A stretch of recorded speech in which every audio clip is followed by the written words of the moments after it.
अस्सलाम वालेकुम, you are watching mic out of crease at VTV और मैं हूं आपका होस्ट शहरियार अली। शार्क्स पाकिस्तान को ले डूबी। ये मैं नहीं कह रहा बल्कि स्टार्टअप पाकिस्तान के पेज पे लगी इस पोस्ट को देखिए, जहां ये न्यूज़ आई कि 36 में से सिर्फ 4 लोगों को ही इन्वेस्टमेंट मिली, तो बाकी 32 का क्या? क्या शार्क टैंक पाकिस्तान में इन्वेस्टमेंट दी गई या दिया गया सिर्फ लॉलीपॉप? हम बात करेंगे और मौकफ रखेंगे आपके सामने अब्दुल रहमान तस्लीम का, जो कि स्टफिस नामी ब्रांड के फाउंडर भी हैं और शार्क टैंक पाकिस्तान के सीज़न 1 में इनके साथ डील भी डन की गई। लेकिन हुआ वही कि कुछ महीने इंतज़ार करवाने के बाद इनको भी बाय बाय बोल दिया गया। हम मौकफ तो सामने रखेंगे अब्दुल रहमान का, लेकिन जवाब शार्क्स को देना होगा ताकि बात दोनों तरफ से क्लियर हो सके।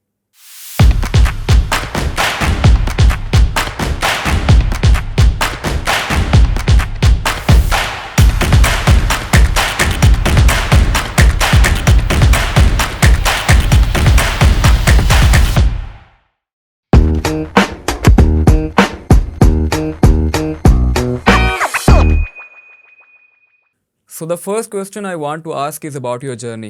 That how did you start your business? Pakistan में क्या होता है, एक शीप मेंटालिटी चल रही है कि आप एक स्पेसिफिक डिग्री करेंगे, उसके बाद 9 to 5 जॉब, दैट्स इट।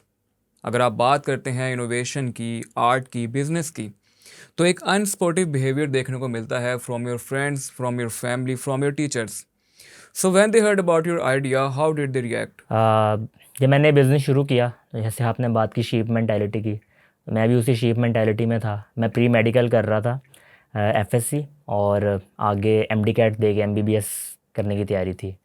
तो फर्स्ट ईयर के एग्ज़ाम्स दिए थे और उसमें मार्क्स कुछ ख़ास अच्छे नहीं आए थे, तो पता चल गया था कि यार अब आगे MBBS का कोई सीन बन नहीं सकता। तो मार्क्स कम थे, वो आपको पता चल जाता है, आइडिया हो जाता है, रियलिटी चेक मिल जाता है आपको। तो मैंने फिर वो छोड़ के, क्योंकि मैं कॉलेज में था, ड्रामेटिक सोसाइटी में था, तो पढ़ाई की तरफ थोड़ा सा ध्यान मेरा हट गया था और मैं ड्रामेटिक्स वाली साइड के ऊपर ज़्यादा आ गया था, थिएटर करना शुरू हो गया था। कॉलेज के 2 साल मैंने थिएटर किया, कुछ कॉम्पिटिशन्स में भी गया, वहाँ पे बेस्ट एक्टर का अवार्ड भी मिला। तो उधर से पढ़ाई की तरफ से ध्यान हट के ना मेरा ज़्यादा इस साइड के ऊपर आ गया था, को करिकुलर वाली साइड पे। घर में भी मैं ये कह के जाता था कि मैं एकेडमी जा रहा हूँ, और उसके बाद मैं शॉर्ट फिल्म्स वगैरह बनाता था अपनी, और इन सारी चीज़ों के ऊपर मैं काम करता था। खैर उसके बाद सेकंड ईयर के एग्ज़ाम्स होने वाले थे, और एग्ज़ाम से कुछ पहले मैं सोच रहा था कि यार कुछ किया जाए। तो मेरे बहनोई थे, उन्होंने कहा कि यार कुछ सोचो, कि यार ई-कॉमर्स आजकल काफ़ी बूम कर रहा है, तो उसमें काफ़ी स्कोप है, तुम उस तरफ देखो ज़रा, तो उसमें तुम अच्छा कर सकते हो।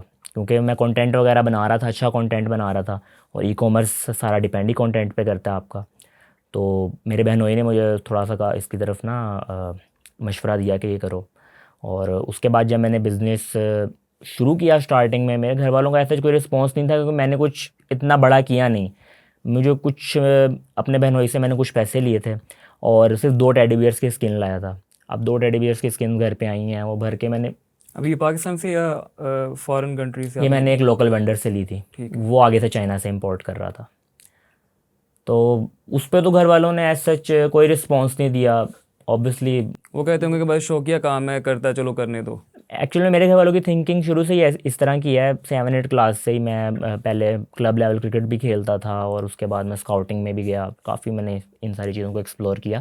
तो घर वालों ने कहा यार जो करना है करो, पढ़ाई नहीं डिस्टर्ब होनी चाहिए थी। अब ये वाली सिचुएशन ऐसी थी कि पढ़ाई ऑलरेडी डिस्टर्ब हो चुकी थी। उसके बाद सेकंड ईयर के एग्ज़ाम्स दिए, और उसके बाद थोड़ा सा आपके पास टाइम होता है। मैंने साथ ही एम डी कैट की क्लासेस में भी एनरोलमेंट ले ली, और साथ साथ मैं इसको भी करता रहा। बिल्कुल बेसिक से मैंने शुरू किया था, 2 टेडी बियर्स की स्किन लाया था, उनको फिल किया, उनमें से एक सेल किया, बिल्कुल गूगल से पिक्चर्स उठा के मैंने अपने इंस्टाग्राम पे लगाई, और उसी के ऊपर फिर एड्स वगैरह रन किए मेरे कुछ। स्टार्टिंग में मुझे ऑर्डर्स वगैरह आए। तो पेरेंट्स की तरफ से यही था यार, जो करना है करो, पढ़ाई नहीं डिस्टर्ब होनी चाहिए। और दोस्त वगैरह वो खुद मेरी तरह के ही थे, वो भी पढ़ाई वगैरह से दूर ही थे, और वो को करिकुलर वगैरह में और इस तरह की नई नई चीज़ें शुरू करने में यानी आपके रहते थे। फ्रेंड वही थे वो जो चाय होटल पे बैठ के कहते हैं अब हम ये बिजनेस स्टार्ट करेंगे। हुँ, बिल्कुल ऐसे ही है। बिज़नेस से रिलेटेड बात नहीं करते थे हम, ज़्यादातर बात करते थे कंटेंट से रिलेटेड, कि यार अब ये चीज़ बनाएँ, अब ये चीज़ बनाएँ, शॉर्ट फ़िल्म्स और डिफरेंट डॉक्यूमेंट्री टाइप कंटेंट, उस तरह की हमारी बात ज़्यादा होती थी। तो ये था। रिस्पांस कैसा मिला, क्योंकि पाकिस्तान में जो है ना ई कॉमर्स को इस्टेब्लिश करना बहुत मुश्किल होता है as compare to other countries.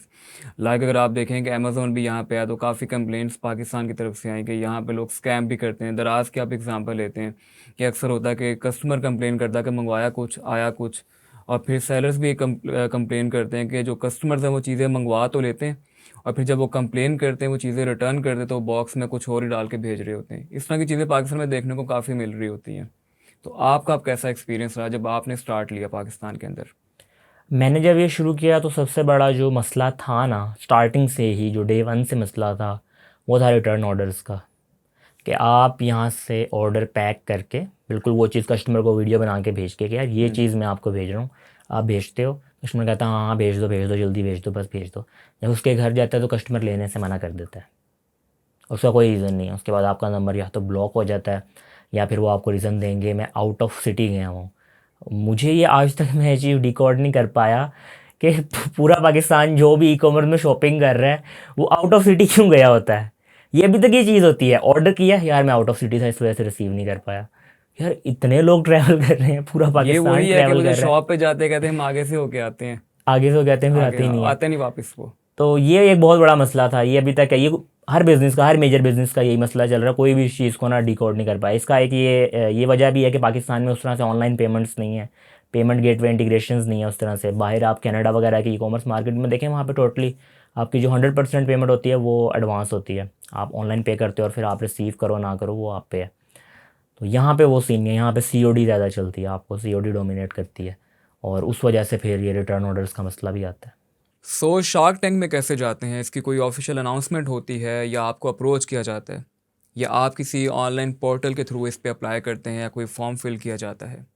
अगर मैं आपको शुरू से बताऊं तो शार्क टैंक इंडिया पहले आया था, बल्कि जी। 2-3 साल पहले आया था। और उसकी मैं वीडियोस काफ़ी देख रहा था, उसके मैंने पहले 2 सीजन्स पूरे देखे, रिपीट पे देखे। और वो मुझे शो इवन अपना स्टार्टअप शुरू करने से पहले भी वो चीज़ मैंने शायद स्किप कर दी। लेकिन कह लेंगे कहीं ना कहीं वो जो मेरा माइंडसेट बना था ना, वो शार्क टैंक इंडिया की वजह से बना था कि यार ये चीज़ एक अच्छी है, मतलब पढ़ाई के अलावा भी कोई चीज़ इस तरह से हो सकती है।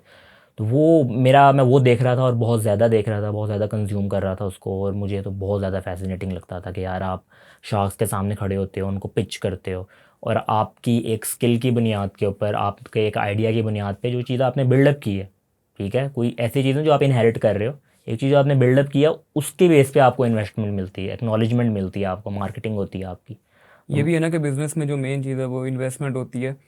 वो इंसान जैसे पाकिस्तान में कोई है स्टूडेंट है, वो यही डिमांड कर रहा होता है कि अब जैसे वो इंडिया का शो आपने देखा तो आपके ज़हन में होगा कि काश जब मैं कल स्टार्टअप ले रहा हूँ तो मुझे भी ऐसा शो देखने को मिले जहाँ पे मैं जाऊँ और अपनी इन्वेस्टमेंट लेकर आऊँ। तो फिर वो जब आया वैसे तो फिर आपकी फीलिंग्स कैसी थी? तो जब ये आया तो पहली पोस्ट यही थी कि a shark has been sighted in the seas of Pakistan. और मैंने कहा ये क्या है, साइट पे लोगों देखा तो shark tank Pakistan coming soon. मैंने कहा यार ये अपॉर्चुनिटी मिस नहीं करनी है। और उससे वेरी नेक्स्ट मंथ मेरा वो सेमेस्टर ख़त्म हो रहा था, ये अराउंड जनवरी में ये पोस्ट आई थी और फेब में मेरा सेमेस्टर ख़त्म हो रहा था। तो 2024 की मैंने वो बात अपना हो रही है? सेमेस्टर ख़त्म किया और उसके बाद फ्रीज़ करवा लिया कि मैंने कहा यार 2024 की बात हो रही है? 2024 जनवरी में अराउंड वो पोस्ट मैंने देखी थी। हम्म। और फेब में मैंने अपना सेमेस्टर फ्रीज़ करवा लिया। और मेरे लिए तो बिल्कुल एक इस तरह ख्वाब नहीं सच हो जाता कि यार एक चीज़ आपने फैसिनेट की है और इतनी जल्दी विद इन 1 ईयर कि आप उस चीज़ को देख रहे हो, आप कहते हो यार, मतलब आप लेट्स से कोई मूवी देखते हो, आप मूवी देखते हो यार काश मैं ये हीरो की जगह हीरो होता, होता। और वो आप हो गए 1 साल के अंदर। मेरी वो सोच थी उसको लेके। और बहुत अच्छा एक्सपीरियंस था। शार्क टैंक पाकिस्तान की जुलाई में लास्ट ईयर इन्हीं दिनों में 1 जुलाई को एप्लीकेशंस आई थी उसकी ऑनलाइन पोर्टल पे। 5-7 अगस्त तक अराउंड वो चला था ऑनलाइन पोर्टल, उसमें मैंने अप्लाई किया था। अगस्त में ही फिर उन्होंने सेकेंड वीक के स्टार्ट में उन्होंने मुझे ईमेल भेजी थी, कॉन्ग्रेचुलेशंस आपका जो हमने आपको शॉर्ट लिस्ट कर लिया, अब आपका ऑडिशन होगा। उसके बाद 15 अगस्त को मेरा ऑडिशन हुआ था ऑनलाइन। ऑडिशन इस एपिसोड से पहले हुआ है? हाँ, वो भी ऑनलाइन ऑन एयर ऑडिशन। हुआ था या वो? नहीं नहीं, वो I guess NIC national incubation centre Karachi जो है, शायद मुझे कंफर्म नहीं है, उसके टीचर्स प्रोफेसर्स थे उन, अच्छा वो अच्छा। लेते हैं आपका एक ऑडिशन। 15 मिनट का तकरीबन वो होता है उसके अंदर।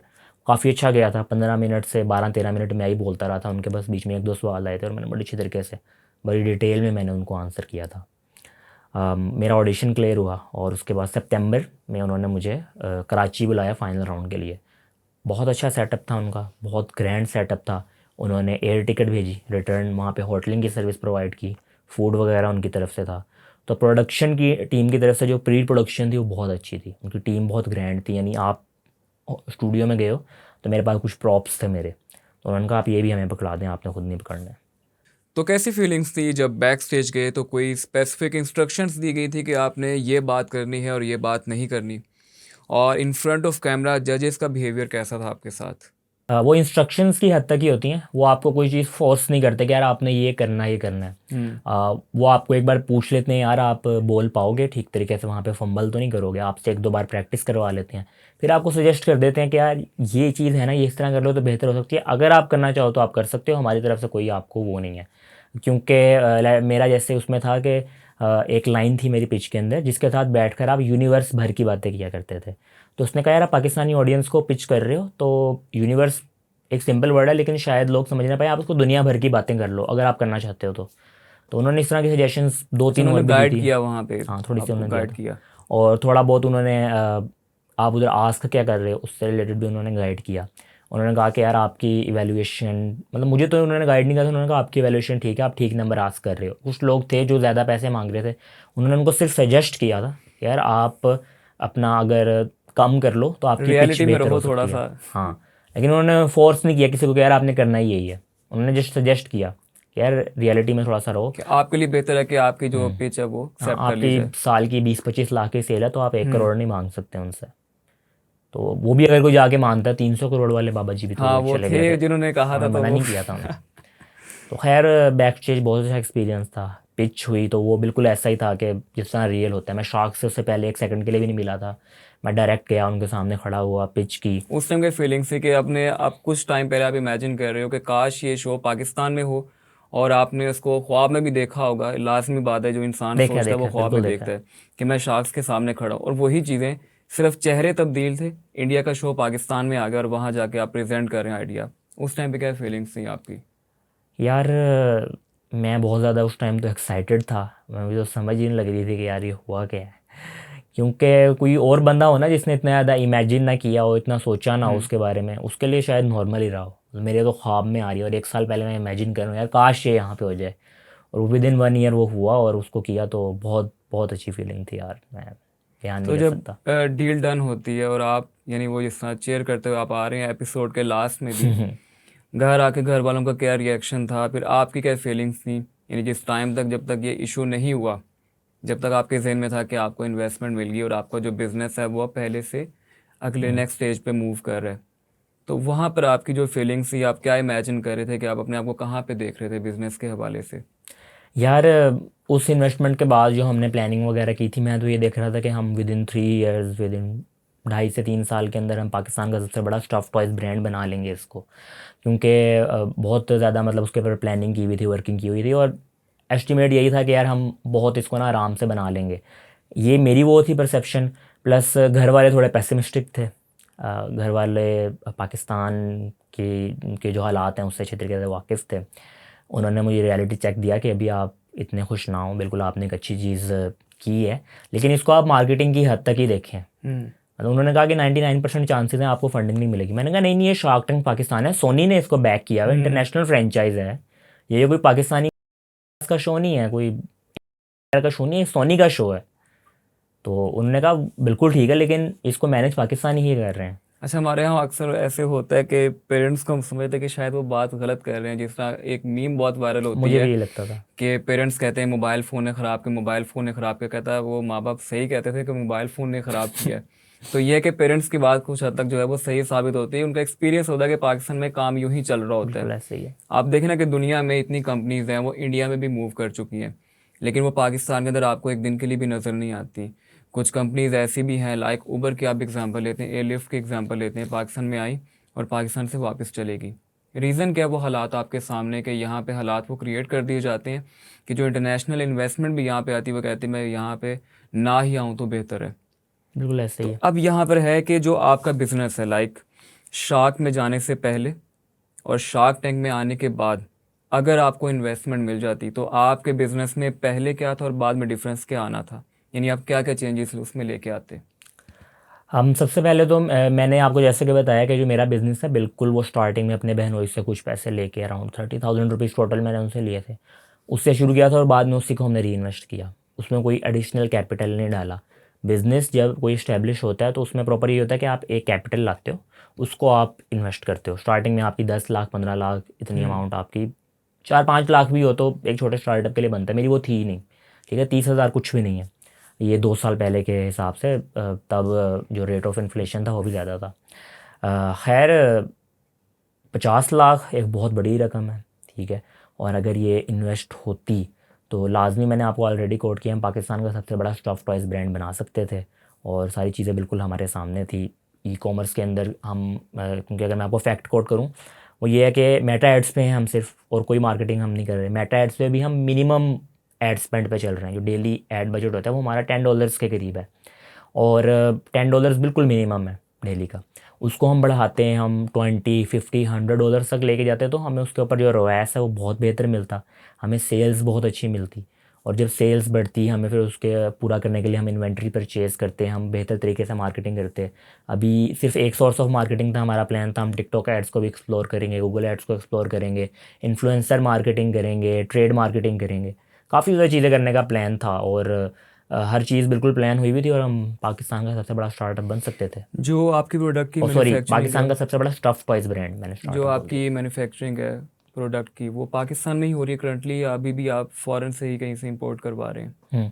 तो इसमें दो हैं। कुछ हमारे आर्टिकल्स हैं जो हम यहीं पे मैन्युफैक्चर कर रहे हैं, जो हमारे हॉट सेलिंग आर्टिकल्स हैं, जो हमें पता है कि यार ये तो सेल होने ही होने हैं। कुछ जो हैं वो हम चाइना से कर रहे हैं, जो उसके साथ, बल्कि ज़्यादातर हम अभी चाइना से ही कर रहे हैं।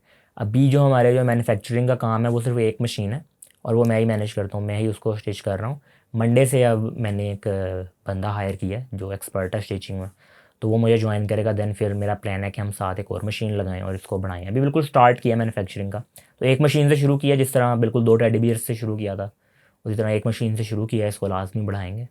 रियलिटी क्या है, यानी जो सोशल मीडिया पे ट्रेंडिंग रील्स में बात चल रही है कि 36 में से सिर्फ 4 लोगों को इन्वेस्टमेंट मिली है, आपका कैसा एक्सपीरियंस रहा कि लाइक आपने क्लेम किया कि पहले आपके साथ डील डन की गई और उसके बाद राब्ता ख़त्म कर दिया गया?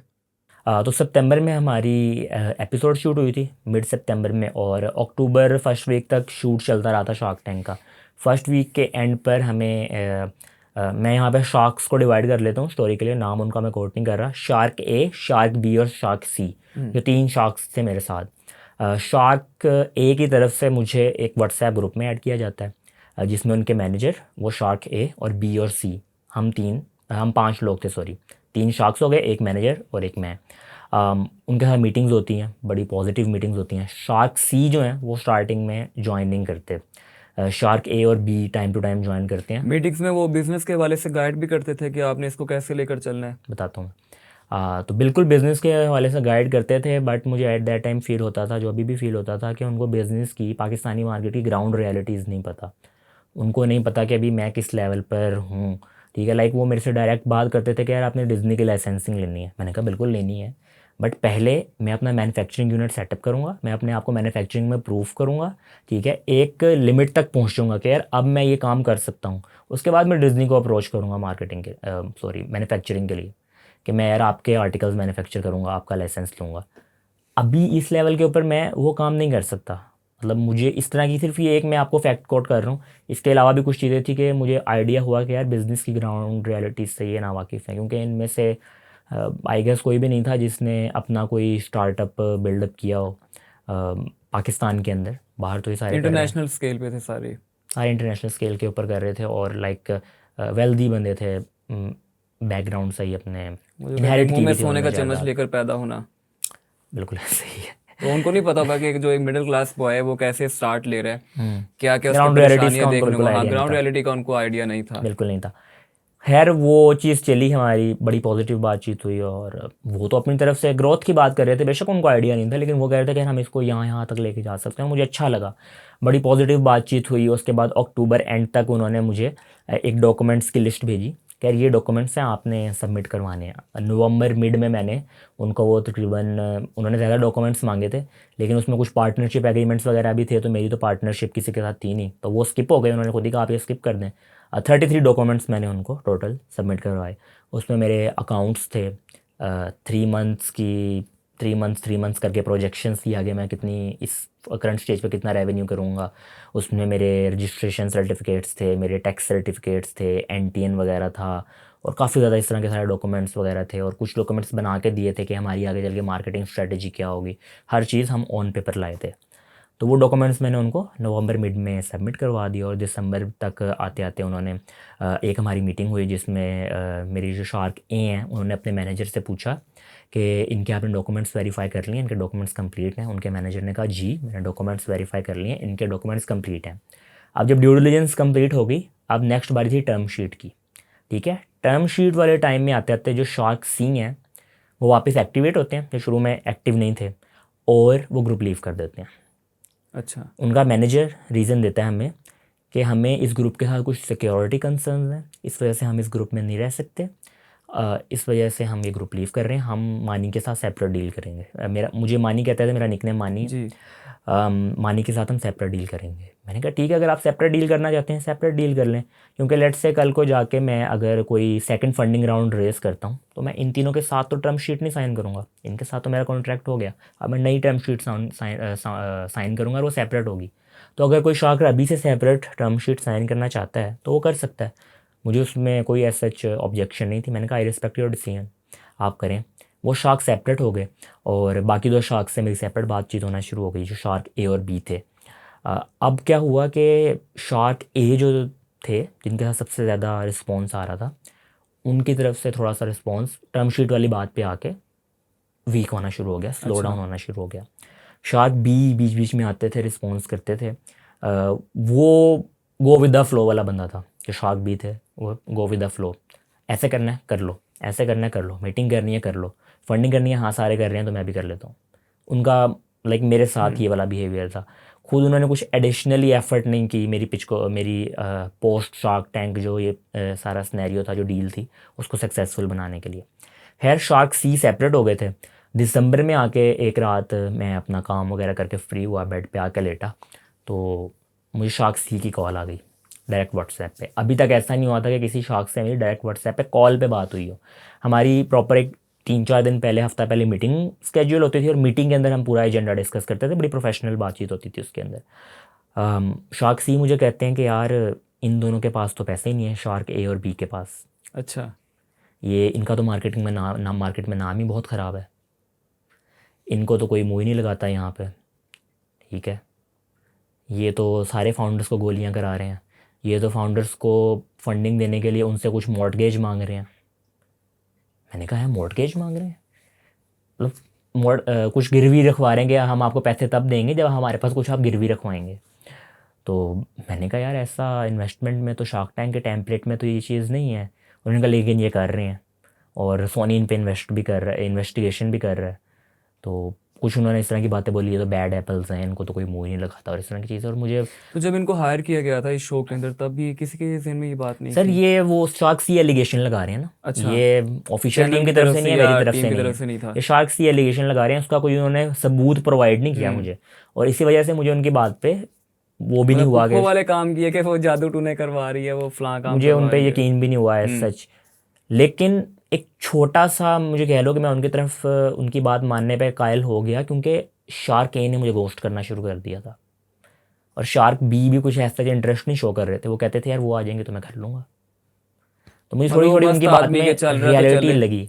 लेकिन मैंने सोचा यार एक इंटरनेशनल फ्रेंचाइज का जज है, वो इतना ब्लंटली कैसे बोल सकता है कि यार बाकी 2 के पास तो पैसे ही नहीं है, कोई फैक्ट ही नहीं कोट कर रहा। तो खैर उन्होंने सारी बातचीत वगैरह की, लेकिन उन्होंने कहा कि यार मैं आपके साथ अपनी कमिटमेंट पूरी करूँगा, इसलिए मैंने आपके साथ सेपरेट ग्रुप बनाया है। ठीक है, मैं आपके साथ अपनी कमिटमेंट पूरी करूँगा, मैंने अपना मार्केट में नाम नहीं ख़राब करना। ठीक है, मेरा फ़ंड बहुत बड़ा है, मैं आपको पैसे दूंगा। उनको भी ड्यू डिलिजेंस के मैंने डॉक्यूमेंट्स भेज दिए, उनका भी जो आगे से मैनेजर था उसने उनको वेरीफाई कर लिया। अब उनके साथ भी टर्म शीट की बात होना शुरू हो गई, इनसे भी मैं टर्म शीट मांग रहा था। अब जो ये शार्क सी हैं जो सेपरेट हुए थे, वो दिसंबर जनवरी में सेपरेट हो गए थे। उसके बाद मैं इन दोनों से टर्म शीट मांगता रहा हूँ। ठीक है। शार्क सी ने बीच में एक वो रखी कि यार वो दो तो आपको पैसे देंगे नहीं, ठीक है, मैं अगर आपको सिर्फ अपना हिस्सा फंड करता हूँ तो वो बड़ी जल्दी कंपनी में एग्जॉस्ट हो जाएगा, क्योंकि रियलिटी थी, मैंने खुद एडमिट किया था एग्जॉस्ट हो जाएगा। उनका 16,60,000 उनका हिस्सा बनता था। तो मैंने कहा ये तो उल्टा कंपनी को नुकसान देने वाली बात है कि आप 16,60,000 दे दें, मैं उसकी मार्केटिंग कर दूँ और फिर इन्वेंट्री खरीदने के पैसे ही ना हो, या फिर वो अगर थोड़ा सा बड़े भी तो हम उसको साथ साथ लेके चलें मार्केटिंग और इन्वेंट्री को, तो वो बहुत थोड़ा सा पुश आएगा और लॉन्ग टर्म में फिर वो वर्किंग कैपिटल की कमी हो जाएगी और नुकसान होगा। जो नंबर्स निकाले थे तो थोड़े फंड पे नुकसान हो रहा था। तो मैंने कहा ठीक है मैं थर्ड पार्टी इन्वेस्टर शामिल करता हूँ, उसको हम as a second funding round raise लेके चलेंगे कि ये 3 हमारा फर्स्ट फंडिंग राउंड हो जाएगा और वो सेकंड फंडिंग राउंड हो जाएगा, हम उसको उस तरह लेके चलेंगे। मैंने एक थर्ड पार्टी इन्वेस्टर भी शामिल कर लिए और वो मेरे ख्याल से इस काम के लिए उनसे बेहतर कोई पाकिस्तान में कोई बंदा नहीं था, क्योंकि उनकी अपनी स्टफ टॉयज़ मैन्युफैक्चरिंग की फैक्ट्री थी 28 साल से, अच्छा। और वो सिर्फ एक्सपोर्ट करते थे और अब वो पाकिस्तान में भी आने के लिए रेडी थे। तो पाकिस्तान में थे लेकिन पाकिस्तानी मार्केट में आने के लिए रेडी थे, तो उनको मैंने शामिल कर दिया। वो एग्री भी हो गए इन्वेस्ट करने के लिए, पार्टनरशिप करने के लिए। अब जो शार्क सी हैं वो कहते हैं कि बस हम कर रहे हैं, बस कर रहे हैं, ये आ गई आपकी इन्वेस्टमेंट, ये बस आ गई। मैं कह रहा हूँ बस आप सोएं सुबह उठेंगे आ गई, ये मैं एग्जैजरेट कर रहा हूँ। खैर बस मतलब इस तरह के उन्होंने लारे दिए। रमज़ान आ गया मार्च में, उसमें भी जस्ट आके यार हम आपको रब्ता करते हैं आपसे रमज़ान के बाद ना, अभी हम कुछ थोड़ा बिजी हैं। रमज़ान के बाद कहा कि यार हम देखेंगे कि हमने पैसे देने कि नहीं देने। मैंने कहा है ये क्या बात हुई, और मैं थोड़ा सा स्केप्टिकल हो गया, ये क्या है। खैर अब ये टाइम इतना ज़्यादा गुजर चुका था, मैं बाकियों को भी मैसेजेस कर रहा था कि हमने प्रोसीड करना है या नहीं करना, कोई रिस्पॉन्स नहीं आ रहा था उनकी तरफ से। एक दिन मैं ऐसे बैठा हूँ, मुझे ईमेल आती है शार्क सी के मैनेजर की तरफ से। वो कहते हैं कि हम आपको फंडिंग नहीं दे रहे। रीज़न क्या है, क्योंकि बाकी दो शार्क्स आपको फंडिंग नहीं दे रहे। तो आपने पहले सेपरेट ग्रुप बनाया क्यों क्यों? बनाया था, आपने ड्यू डिलिजेंस क्यों की थी, मेरा इतना टाइम क्यों वेस्ट किया था। दिसंबर जनवरी में जब आप अलहदा हुए थे आप हो जाते, आप मुझे अप्रैल मई में आके ये ईमेल कर रहे हो कि मैं आपको फंडिंग इसलिए नहीं दे रहा क्योंकि बाकी जो शार्क ए और बी हैं वो आपको फंडिंग नहीं दे रहे, वरना आप बड़े अच्छे बंदे हो। उन्होंने मेरी बड़ी, सारे शार्क्स ना मेरी तारीफ हाँ, बड़ी वो करते थे मैनिपुलेट करना, जैसे वो एक जो कि यार आप बड़े गर्लफ्रेंड है अच्छे वो बंदे हो, कहती है कि तुम लेकिन डिजर्व ये मसला, बेटर, यू डिजर्व बेटर, तुम बहुत अच्छे हो लेकिन मैं तुम्हारे साथ नहीं रह सकती। वही वाली बात। ये वाली बात, यू डिज़र्व बेटर। खैर मैंने उस पर कोई रिस्पॉन्स नहीं दिया। अप्रैल आ गया था, सितंबर की डील हुई हुई थी, इतनी लंबी बातचीत हुई थी, मैं बिल्कुल उससे मूव ऑन कर गया था। हमने पहले हमारी एक रेवेन्यू स्ट्रीम थी सिर्फ ई कॉमर्स, अब हमने थोड़ा ऑफलाइन वाली साइड पे कार्निवाल गेमिंग स्टॉल्स भी अपने इंट्रोड्यूस करवाए, मैं उस पर फोकस करना शुरू हो गया, मैन्युफैक्चरिंग पे फोकस करना शुरू हो गया। तो मैं बिल्कुल इन चीज़ से मूव ऑन कर गया था। शार्क बी का एक दिन मुझे मैसेज आया, वो कहते हैं यार क्या सीन है। मैंने कहा यार शार्क सी तो नहीं करना चाहते, शार्क सी तो कहते हैं कि आप लोगों के पास पैसे ही नहीं है। अभी तक मैंने शार्क सी की कोई बात इन दोनों को नहीं बताई थी, यहाँ पे आके मैंने कहा अब तो सब कुछ ख़त्म हो गया है। मैंने कहा शार्क सी कहते हैं आप लोगों के पास पैसे ही नहीं है, तो इस वजह से वो मुझे पैसे नहीं दे रहे क्योंकि आप लोगों के पास पैसे नहीं है फ़ंड करने के लिए। फिर तो वो शार्क बी कहते हैं मेरा फ़ंड उसके फ़ंड से बड़ा है, मैं उससे ज़्यादा पैसे दे सकता हूँ। मैंने कहा दें, नहीं अगर वो दोनों देंगे तो मैं दूंगा। तो लाइक ये जितनी भी गेम थी सारी टीआरपी के लिए थी कि अपनी प्रमोशन करवा ली, अपना नाम बड़ा बना लिया। इवन कि आपने वो न्यूज़ भी पढ़ी होगी कि biggest investment in the history of shark tank, कि वो यूएसए और इंडिया के मुकाबले पे सबसे बड़ी इन्वेस्टमेंट दे रहे हैं। तो उसका क्या बना था फिर? वो इन्वेस्टमेंट जहाँ तक मेरी इन्फॉर्मेशन है, ठीक है, उनसे डायरेक्ट तो मेरी बात नहीं हुई, उनके एक फ्रेंड से मेरी बात हुई है। तो उन्होंने कहा भाई उनको भी पैसे नहीं मिले। वो यहाँ तक कि उस इन्वेस्टर से जो सबसे बड़ी डील थी उनसे डील करने के लिए वो अमेरिका तक गए, उनको फिर भी उस पर इन्वेस्टमेंट नहीं मिली, जिस लारे पे लगा के रखा और उनको नहीं मिली। और उनका खुद भी मैंने मैसेज देखा है। हमारा एक फाउंडर्स का ग्रुप बना हुआ है जिसमें तमाम शार्क टैंक के फाउंडर्स हैं, एक दो एक्सेप्शंस हैं जो उसमें नहीं है, बाकी सब हैं उसमें। तो उसमें मैंने उनका खुद मैसेज भी देखा है, सराफ उस कंपनी का नाम था, उन्होंने क्लेम किया कि हमें इन्होंने पैसे नहीं दिए। नहीं खैर मिले। मैं स्टोरी अपनी कंप्लीट करता हूँ। शार्क बी से मेरी बात होती है तो शार्क बी कहते हैं कि उन दोनों को ले आए, मैं पैसे दे देता हूँ, मेरा फ़ंड तुमसे भी बड़ा है। मैंने फिर शार्क ए को मैसेज किया, मैंने कहा चलो लेट्स सॉल्व दिस थिंग। मैंने कहा शार्क ए जो मुझे 4 महीने से रिप्लाई नहीं कर रहे हैं, वो अगर आते हैं तो फिर मैं शार्क सी से भी बात करता हूँ, और ये तो वैसे ही कह रहे हैं कि आप आ जाइए मैं पैसे दे देता हूँ। उनको मैसेज किया, उन्होंने कोई रिस्पॉन्स नहीं दिया। अगेन वो सारी चीज़ ख़त्म। मैंने कहा यार अब तो मैंने बात करनी नहीं है। मेरे दोस्त ने मुझे कहा, सारे कंटेंट वाले बंदे थे जैसे कि मैंने आपको पहले बताया, दोस्तों ने मुझे कहा कि यार तुम इसके ऊपर कंटेंट बनाओ, तुम ना इस चीज़ पे बात करो आके, ठीक है तुम कर सकते हो बात इस बारे में। मैंने कहा यार नहीं मेरा दिल नहीं है, बस फिनिश। खैर स्टार्टअप पाकिस्तान की अभी रिसेंट वीडियो आई हफ्ता पहले, अभी थोड़ी वीडियो नहीं आई, पिक्चर आई कि जिसमें उन्होंने क्लेम किया हुआ था कि 36 में से सिर्फ 4 स्टार्टअप्स को फंडिंग मिली है। मेरी इन्फॉर्मेशन के मुताबिक मैंने अभी तक एक भी बंदा ऐसा नहीं देखा जिसने मुझे कहा हो कि मुझे फंडिंग मिल गई है। इवन उस फाउंडर्स वाले ग्रुप में भी अभी तक किसी ने क्लेम नहीं किया। एक है जो नाबीना बहन भाई थे, उनका एक केटरिंग का स्टार्टअप था। उन्होंने कहा है कि कुछ शार्क्स ने हमें, जो हमारे साथ 1 मिलियन की वो साइन हुई थी कि हम आपको वो देंगे, क्या कहते हैं उसको, उसके लिए क्या टर्म यूज़ होती है, सदका समथिंग, नहीं क्या कहते हैं उसको, डोनेशन देंगे हम आपको। तो कुछ शार्क्स ने उनको डोनेशन दे दिया अपने हिस्से की ना, कुछ शार्क्स ने नहीं दिया अभी तक। 6 ने उनके साथ, शायद 5 या 6 ने कमिट किया था, तो 1-2 ने उनको दे दिया। वो मुझे अभी तक सिर्फ एक क्लेम मिला कि एक बंदे को डोनेशन मिल गई है, बाकी किसी को कोई इन्वेस्टमेंट नहीं मिली मेरी इन्फॉर्मेशन के मुताबिक। शायद कोई हो, 4 से ज़्यादा हो, लेकिन मेरी इन्फॉर्मेशन यही है कि अभी तक किसी को भी नहीं मिली। और मेरी काफ़ी ज़्यादा फाउंडर से डायरेक्टली भी बात हुई है, रीसेंट बात हुई है। 1-2 के बारे में रूमर था कि यार इनको मिल गई होगी, उन्होंने भी कहा भाई हमें नहीं मिली, क्या बात कर रहे हो, हमें भी बताओ कौन सा कहाँ पे मिल गई है। खैर अब जब ये हुई, स्टार्टअप पाकिस्तान ने वो पोस्ट की, मैं सो के उठा था, मैंने वो देखी, यार ये है, तो मैंने कहा चलो इस पर अपना एक्सपीरियंस शेयर कर देते हैं।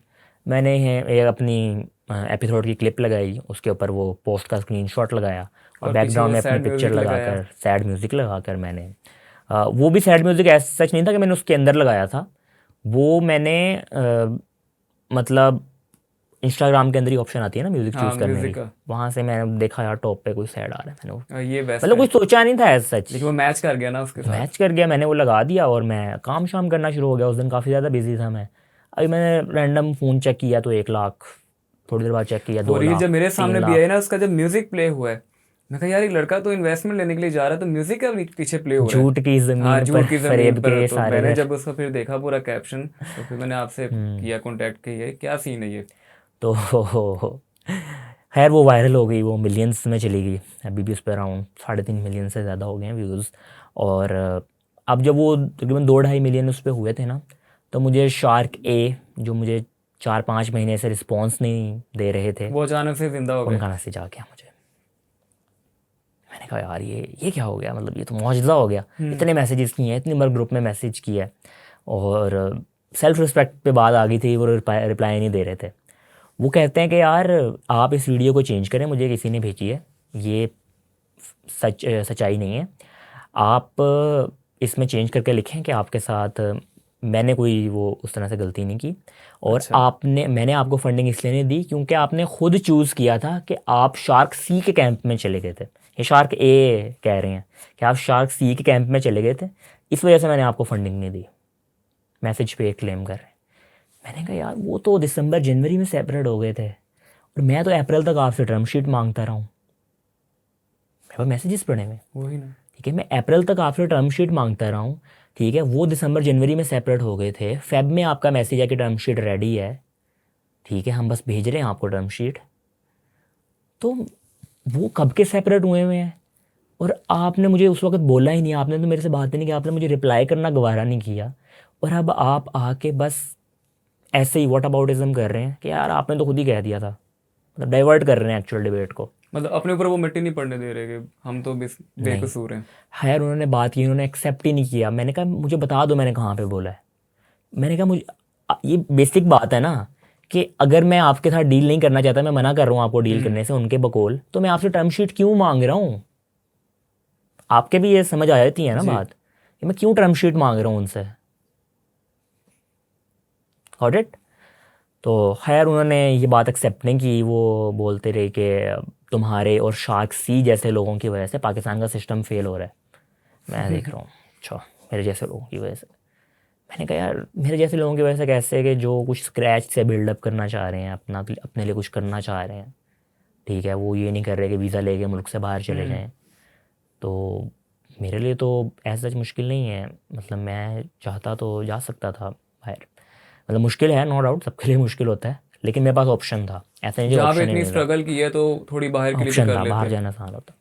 तो खैर ये तो एक बात है। उसके अलावा भी मैंने कहा मेरे जैसे लोगों की वजह से क्यों, मेरी क्या गलती है,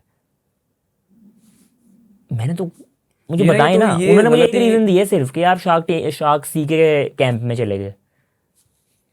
मैं नहीं ये गया। गलती तो उन लोगों की है कि इस एग्जाम्पल के थ्रू जो नए यंगस्टर्स हैं जो अब बिजनेस शुरू करना चाहते हैं, जिन्होंने इस सीज़न को देखा होगा, वो प्लान कर रहे होंगे कि सीज़न 2 आएगा तो हम भी हम उसमें अपना जाएंगे। आइडिया पिच करेंगे, वो वहाँ पे बहुत जाएंगे। इंस्पायर हुए होंगे, नए बिजनेस शुरू किए होंगे लोगों ने, बिल्कुल ऐसे ही लोगों को नहीं उम्मीद मिली होगी, और उम्मीद और बहुत बड़ी अब जो चीज़ है होती है। वो जो अब सारा सिनेरियो आया है सोशल मीडिया पे, तो कितने हजार लोगों के दिल टूटे होंगे। बिल्कुल ऐसे ही, आपका तो दिल कहते हैं टूटा। उम्मीद पे दुनिया हाँ, कायम है। वो सारी उम्मीद पे पानी फेरा इन्होंने। बिल्कुल ऐसे ही है। तो जो खैर, शार्क बी और सी थे, उनका क्या रिएक्शन था वीडियो के बाद? उनकी तरफ से कोई रिस्पॉन्स कोई नहीं आया। रिस्पॉन्स नहीं शार्क आया। के बी और सी की तरफ से नहीं आया। शार्क के एक ही, खैर मैं पूरी बात कंप्लीट कर देता हम्म। हूँ। इवेंचुअली उन्होंने मुझे ब्लॉक कर दिया। अच्छा। मैंने उनसे कोई बदतमीज़ी नहीं की, मैंने उनको बताया कि यार आप ये फैक्ट्स को ट्विस्ट कर रहे हैं, ये रियलिटी नहीं है। मैं क्यों आपसे टर्म शीट मांग रहा था अगर मैंने आपके साथ डील ना करनी होती। वो कहते हैं आपने खुद डील करने से मना किया था, आप शार्क सी के कैंप में चले गए थे। सेम बात रिपीट किए जा रहे हैं वो। खैर मैंने फिर उन्होंने मुझे ब्लॉक कर दिया। मेरी लास्ट बात रह गई थी इस बात का जवाब कि आपके और शार्क सी जैसे लोगों की वजह से पाकिस्तान का सिस्टम फेल कर रहा है। तो मैंने फिर उनको इंस्टाग्राम पे मैसेज किया, और मैंने उनको भेजा कि मेरे जैसे लोगों की वजह से पाकिस्तान का सिस्टम फेल नहीं हो रहा, आपके जैसे कॉलोनियल माइंडसेट के लोगों की वजह से ये पाकिस्तान का सिस्टम फेल हो रहा है, जिनको रिस्पॉन्सिबिलिटी मिलती है एक कि यार आपने यूथ को एम्पावर करना है, उनके लिए एक एग्जाम्पल सेट करनी है, और आप उनके साथ ये करते हैं। ये मैंने कह दिया, उन्होंने मुझे अनब्लॉक किया। अनब्लॉक करके उन्होंने मुझे फिर कुछ बातें वगैरह सुनाई और दोबारा ब्लॉक कर दिया। टीनेज गर्ल वाली फीलिंग आ रही थी। खैर स्टीरियोटाइप नहीं कर रहा मैं, जस्ट वैसे ही यंग एज में जो थोड़े बच्चे इमेच्योर होते हैं, इमेच्योर हरकत की उन्होंने, बेसिकली ये कहना चाह रहा हूँ मैं। खैर फिर मुझे उनकी कंपनी की तरफ से ऑफिशियल मेल आई, और इंटरनेशनल फ्रेंचाइज के जज और उनकी company international venture capital firm मुझे ईमेल कर रहे हैं 5-6 महीने बाद, रीजंस दे रहे हैं वीडियो वायरल होने के बाद, कि इन रीजंस की वजह से हमने आपको फंडिंग नहीं दी। अब वो रीजंस बहुत मज़े के थे। एक तो वही रीज़न था जो मैं ऑलरेडी क्या आपको आप बता सी चुका के हूँ, कैंप में चले गए? शार्क सी के कैंप में मैं चला गया था, जो कि मैं नहीं गया था। मैं प्रूफ पड़े हैं मेरे पास, वो दिसंबर जनवरी में अलहदा हो गए थे, ठीक है। और अब अप्रैल तक मैं आपसे टर्म शीट मांगता रहा हूँ, उसके बाद भी मैंने इनको पर्सनल मैसेज किए हैं, उन्होंने कोई रिस्पॉन्स नहीं दिया। अप्रैल तक तो वो है जो मेरे पास क्या कहते हैं ग्रुप के अंदर बातचीत है ना सबके सामने। उसके बाद मैंने पर्सनल भी अप्रोच किया कि शायद ग्रुप नहीं देख पा रहे होंगे किसी तरह। खैर 2 रीज़न्स दिए हैं उस ईमेल के अंदर मुझे फ़ंडिंग ना देने के। वो 2 रीज़न दिए हैं। पहला रीज़न तो शार्क सी के कैंप में चला गया हूँ मैं, और दूसरा रीज़न मैं अगेन करूँगा, इंटरनेशनल फ्रेंचाइज के जज, इंटरनेशनल वेंचर कैपिटल फर्म वो ये रीज़न दे रही है कि आपने शार्क टैंक पे हमें एक प्रोडक्ट दिया था, एक टेडी बियर मैंने उनको बेसिकली हाँ, दिया आपने था। सारों को गिफ्ट किया था। हाँ, अब वो चीज़ एपिसोड में नहीं हुई, लेकिन वो टेडी बियर को जब हम प्रेस करते थे उस पर उसमें से वो आवाज़ बोलता था। आती थी। वो कस्टमाइज मैसेज था। हर शार्क को हमने एक डिफरेंट मैसेज रिकॉर्ड करके दिया था। इनको हमने रिकॉर्ड करके दिया था, हे शार्क के, अगर आपको हमारा स्टार्टअप अच्छा लगे आप उसमें लाजमी इन्वेस्ट करें। एक टेडी बियर बोल रहा है ये बात ना, और वो कार्टूनिक सी वॉइस में था, हे शार्क के, इस तरह करके। तो वो बड़ा उनको अच्छा लगा था, उन्होंने अपनी स्टोरी के ऊपर भी लगाया उसको। थोड़े दिनों बाद वो काम करना बंद कर गया, अक्टूबर में ही ना वो काम करना बंद कर गया। हमारी उनके साथ मीटिंग हुई, मीटिंग में उन्होंने कहा कि वो ना काम करना बंद कर गया। तो मैंने कहा ऐसा तो कभी नहीं हुआ। वो बीच में वॉइस मॉड्यूल लगाते हैं हम, तो वॉइस मॉड्यूल काम नहीं कर रहा था। मैंने भी थोड़ा सोचा, मैंने कहा यार आपने ट्रैवल किया होगा। बिल्कुल, उनका हाँ ट्रैवल किया होगा। मैंने कहा हाँ, जब आपने ट्रैवल किया आपने उसको रखा सूट केस के अंदर, सूट केस में रखने से उस पर आ गया प्रेशर, वो दबा। अब वो अपनी बात रिपीट करता रहा करता रहा करता रहा करता रहा, इवेंचुअली उसकी बैटरी ड्रेन हो गई। ठीक है, उसकी बैटरी ड्रेन हो गई। ये मैं बात उनको अक्टूबर में क्लियर कर चुका हूँ कि इस वजह से वो काम नहीं कर रहा। अब जुलाई में आके वीडियो वायरल होने के बाद वो मुझे आज ये रीज़न दे रहे हैं कि आपने जो प्रोडक्ट दिया था वो माल फंक्शन था, हमें आपके प्रोडक्ट के ऊपर उसकी क्वालिटी के ऊपर कंसर्न्स आ गए थे। As a international franchise, as a international venture capital firm, हम इस तरह के प्रोडक्ट के ऊपर इन्वेस्ट नहीं कर सकते, इस वजह से हमने आपको फंडिंग नहीं दी। अच्छा। वो बात अक्टूबर की क्लियर हो चुकी है। उसके बाद दिसंबर में इन्होंने खुद मेरी ड्यू डिलिजेंस क्लियर की है। इन्होंने मुझसे फेब में टर्म शीट भेजने की बात की है। अगर मेरा प्रोडक्ट अक्टूबर में ख़राब हो गया था तो आप ड्यू डिलिजेंस क्यों क्लियर कर रहे हैं? अब जाके क्यों रीज़न दे रहे हैं? आप मेरे साथ टर्म शीट भेजने की क्यों बात कर रहे हैं? यार आप सोचें। खैर चलें, एक लम्हे के लिए मान लिया कि मेरे प्रोडक्ट में मसला था, ठीक है। वैसे मैंने कहीं क्लेम नहीं किया कि मैंने टेस्ला बना दिया, मेरे तो प्रोडक्ट में कोई लेकिन मसला फॉर द नहीं है, सेक ऑफ आर्गुमेंट ठीक है, कर लिया। ले आते हैं। यार आप एज ए मेंटोर आ रहे हैं, ठीक है, 50 लाख रुपए की इन्वेस्टमेंट आ रही है कंपनी में, चीज़ें इंप्रूव नहीं होंगी। हम उस चीज़ को देखेंगे नहीं कि नेक्स्ट टाइम ऐसा ना हो, कैसे प्रेशर करने से ये ना हो। हमने उस चीज़ को इम्प्रूव किया, हमने अपने वॉइस मॉड्यूल का जो मॉडल था वही चेंज कर दिया। जो वो प्रेस करके अपनी बात को रिपीट करता रहता था, हमने उसको वन टाइम प्रेस पे कर दिया। अच्छा। जब वो एक बार प्रेस करेगा वो एक बार ही रिपीट होगी। अब उसको आप प्रेस करके रखें, जो मर्जी करते रहें, वो बात चेंज नहीं करेगा अपनी। आपको दोबारा उसको प्रेस करना पड़ेगा, फिर वो एक बार ही बात रिपीट करेगा। हमने वो चेंज कर दिया, ठीक है। अब जो हमारे प्रेजेंट मॉड्यूल्स हैं वो उस क्वालिटी में है कि अगर आप उसको सूटकेस में ट्रैवल भी पे भी ले जाएं, उसको एक बार प्रेस हो भी जाए, वो एक बार अपनी बात रिपीट करेगा, रिपीट करता नहीं रहेगा।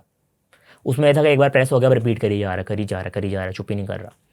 इसमें नहीं, अब आप एक बार करेंगे तो एक बार रिपीट करेगा, फिर आपको दोबारा प्रेस करना पड़ेगा। हमने वो चेंज कर दिया, हमने वो इम्प्रूव कर दिया, और वो बहुत देर का, इनका ये रीज़न देने से पहले हम इम्प्रूव कर चुके हैं। और वो अब आके रीज़न दे रहे हैं कि आपका प्रोडक्ट माल फंक्शन था, हमें आपके प्रोडक्ट की क्वालिटी पे कंसर्न्स आ गए थे, इस वजह से हम आपको फंडिंग नहीं दे पाए। ये 2 रीज़न्स, और कोई रीज़न नहीं है उनका।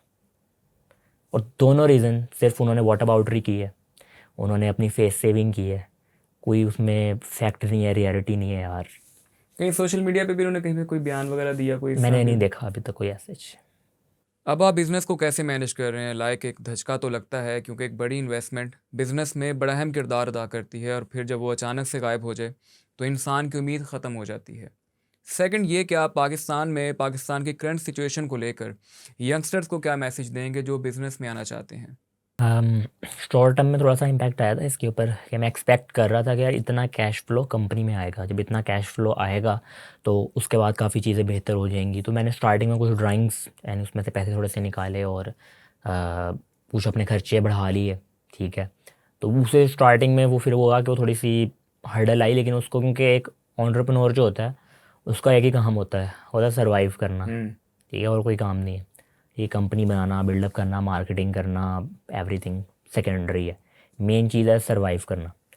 तो सर्वाइव करना मुझे आता था, उनसे पहले भी मैं सर्वाइव कर रहा था, उनके बाद भी कर रहा हूँ। प्लस ज़ाहिर है क्योंकि मैं जितने भी पैसे अर्न करता हूँ मैक्सिमम अपने खर्चे थोड़े बहुत निकाल के मैं री इन्वेस्ट ही करता हूँ। तो उसके बाद भी थोड़ी ग्रोथ साथ साथ चल रही है। यानी वो प्रैक्टिस आपकी थी कि जब आपने ज़ीरो से स्टार्ट लिया तो वो चीज़ अगर दोबारा भी आ जाती तो आप उसको हैंडल करना मतलब मेरे जानते जहन में हैं। था ना कि मैंने तो 30,000 से यहाँ तक हाँ, बिल्डअप कर किया लिया है, था। ठीक है।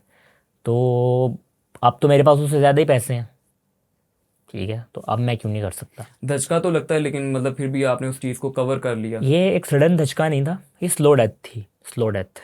मैं बहुत देर तक एक्सपेक्ट कर रहा था कि है शायद शार्क्स की गलती नहीं है, पाकिस्तान का सिस्टम ही शायद इस तरह का है कि जो इन्वेस्टमेंट की लीगैलिटीज़ हैं और ये सारी चीज़ें उसमें ये सारे फंसे हुए हैं, इस वजह से ये इन्वेस्ट नहीं कर पा रहे। कहीं आपको लग रहा होगा पहले ज़हन में कि शायद ये मेरे साथ ये वाला मामला होगा, लेकिन आप उम्मीद लगा रहे होंगे कि काश ऐसा ना बहुत हो, ज़्यादा ऑप्टिमिस्टिक था मैं, बहुत ज़्यादा कि ये सोचा करेंगे, नहीं था ऐसा इन्वेस्ट होगा। करेंगे। मेरे इर्द गिर्द के जो लोग थे ना, वो कर रहे थे। वो ज़ाहिर है पाकिस्तान में हम जो एक आम बंदा होता है उसकी यही ज़हनियत होती है, यार हमारे लिए तो कुछ अच्छा हो ही नहीं सकता, हम एक्सपेक्ट कर ही नहीं सकते, ना हमारे लिए कोई अच्छी हेल्थ केयर फैसिलिटीज़ हो सकती हैं। आजकल वैसे गवर्नमेंट काफ़ी काम कर रही है उस पर, खैर ओवरऑल वैसे ना कोई अच्छी हेल्थ केयर फैसिलिटीज़ हो सकती हैं, ना अच्छी ट्रांसपोर्ट हमें मिल सकती है, ना अच्छी जॉब अपॉर्चुनिटीज़ मिल सकती है, अच्छी एजुकेशन नहीं मिल सकती, हमें पता है, हमारी रियलिटी है।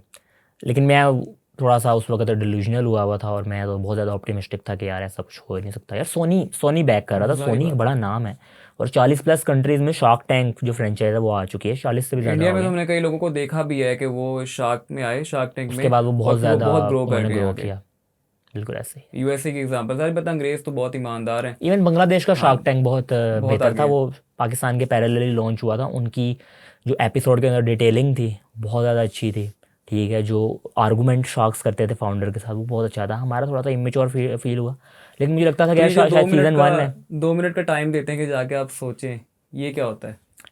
यार वो बिल्कुल रियल होता है, आप जाके सोचते हैं, दो लेकिन मिनट का ही टाइम मिलता है? नहीं नहीं, आप 3 मिनट ले लो, ठीक है, अच्छा। बस इतना टाइम के वो पिच दोबारा कंटिन्यू कर सकें। ऑब्वियसली हम्म। सेट लगा हुआ है, सारा क्रू बैठा हुआ है उधर, आपका सारा इक्विपमेंट वर्किंग में है, लाइट्स चल रही हैं, तो अब बहुत ये नहीं तो कि आप चलो यार मैं कल आके बताऊंगा वो तो नहीं हो सकता ऑब्वियसली, वो पूरा सेट उन्होंने आपके लिए लगाया है, तो थोड़ा ही टाइम होता है। मेरे साथ क्या हुआ था, मैं जब बाहर गया तो इतना बड़ा तकरीबन वो कैमरा था और वो बंदा बिल्कुल मेरे यहाँ पे लेके खड़ा हुआ था, तो मुझसे कुछ सोचा नहीं गया था। मैं बेसिकली गया था कैलकुलेशन करने के लिए कि मैंने उनसे अगर 2.5 करोड़ की वैल्यूएशन आस्क की है तो अब मुझे कितनी वैल्यूएशन दे रहे हैं, तो वो 2.25 करोड़ बड़ा आसान कैलकुलेशन थी, मेरे से वो आसान सी कैलकुलेशन भी नहीं हो पाई थी।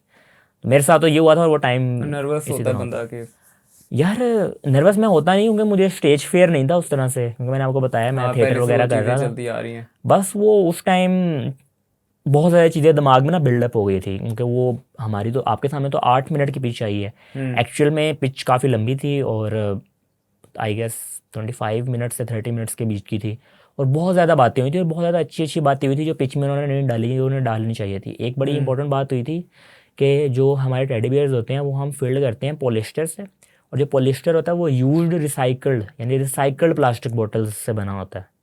तो वो एक इन्वायरमेंट के लिए बड़ी चीज़ है, और उसके पर प्रॉपर बात हुई थी। उन्होंने मुझसे पूछा था कि यार ये हेल्थ के लिए ठीक है कि आप यूज प्लास्टिक बोतल्स यूज़ कर रहे हैं और फिर वो बच्चे कर रहे हैं। मैंने कहा कि यार जब हम प्लास्टिक को मेल्ट करते हैं तो हम उसको थाउजेंड्स ऑफ डिग्री पे जाके मेल्ट करते हैं, जब उससे हम पॉलिएस्टर बनाते हैं तब उसको बहुत ज़्यादा हीट किया जाता है, तो पॉसिबल ही नहीं है कि उस टेम्परेचर के ऊपर कोई बैक्टीरिया या वायरस सर्वाइव कर सके। तो ये वाली बातचीत बड़ी अच्छी बातचीत थी, लेकिन वो नहीं हुई। और ओवरऑल जो तमाम पिचेस थी जो एडिट हुई हुई थी उसमें आप देखेंगे कि कॉन्टीन्यूटी नहीं है।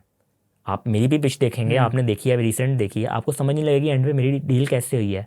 अभी मेरी किसी के साथ बातचीत चल रही है और फिर एकदम से डील क्लोज हो गई। हाँ, डी क्लोज हो अभी जाती फैसल है। कह रहा है कि यार इन दोनों के साथ मैंने क्या क्या कहते हैं, जो फैसल आफ्ताब बीच में थे, कि यार नहीं मैंने अपनी सेपरेट डील करनी है, एंड फिर उन्होंने वो क्लैरिटी नहीं हुई।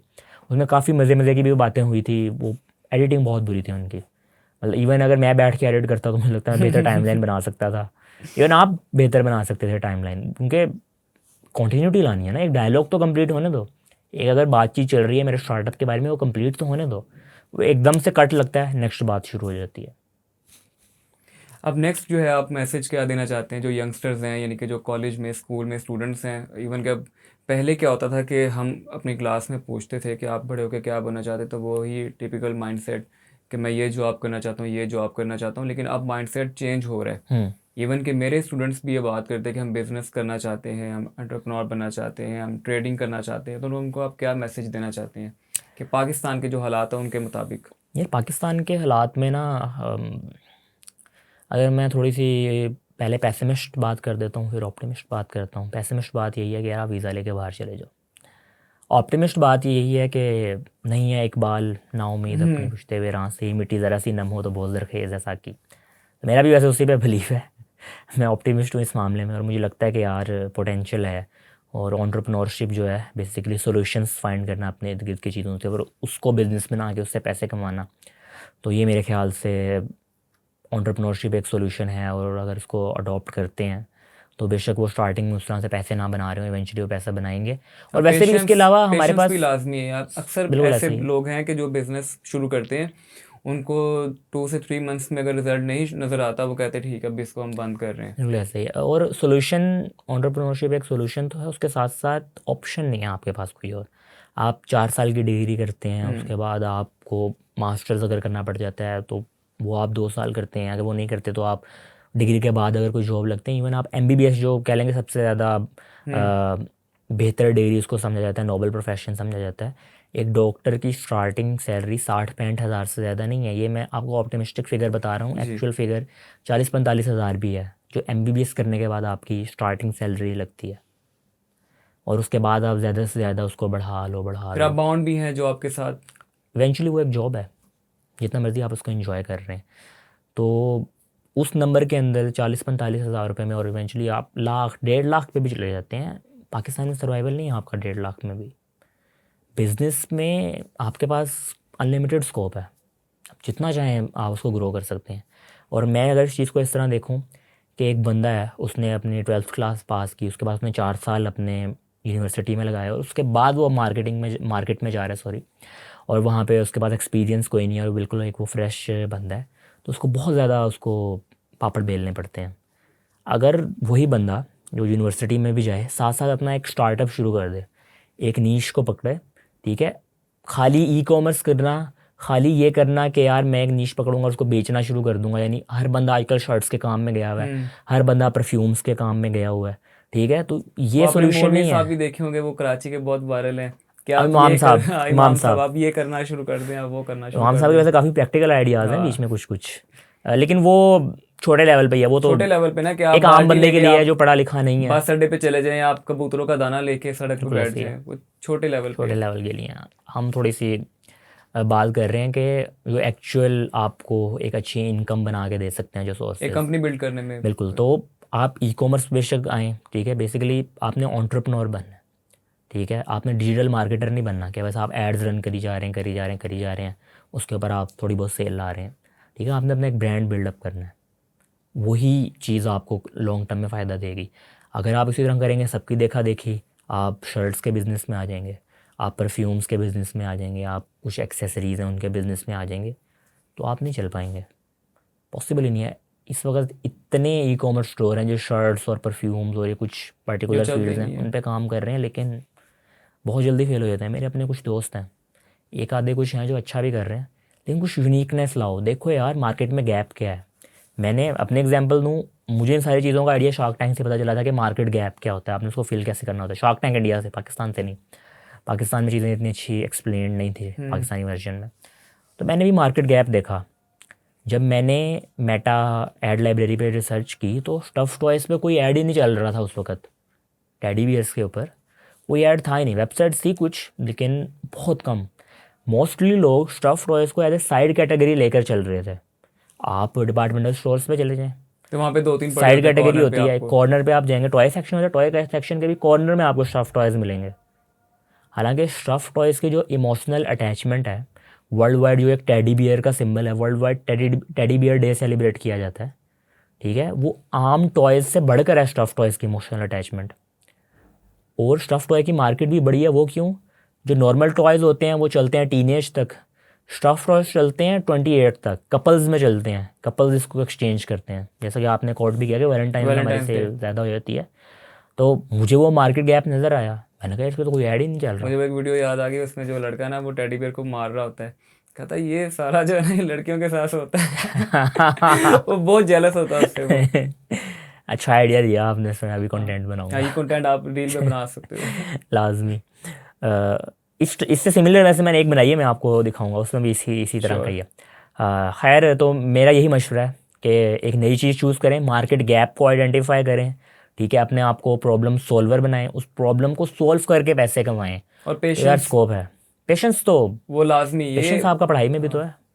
हाँ, 4 वहाँ पे साल भी वेट 4 करना साल पड़ता है लगा आपको रहे तो डिग्री यहाँ पे लेने भी के तो लिए। एटलीस्ट 4 तो लगाओ ना आप। बिल्कुल ऐसे ही है। पहले आज मेरा तो। मानना ये है, अगर आप 4 साल यूनिवर्सिटी में लगाते हो, उसके पैरेलल आप 4 साल अपने साथ किसी स्टार्टअप में भी लगाते हो, तो 4 साल बाद आपकी एक कंपनी एस्टेब्लिश हो चुकी होगी जो आपको एक अच्छी इनकम जनरेट करके दे रही होगी, ठीक है। मेरा भी, मैं आपको बता रहा हूँ कि स्टार्टिंग में कोई ऐसा नहीं था, महीने की 50,000 सेल, 60,000 सेल, फिर हम 8 लाख की सेल पे भी गए हैं विदाउट बाहर से कोई पैसे बीच में डाले।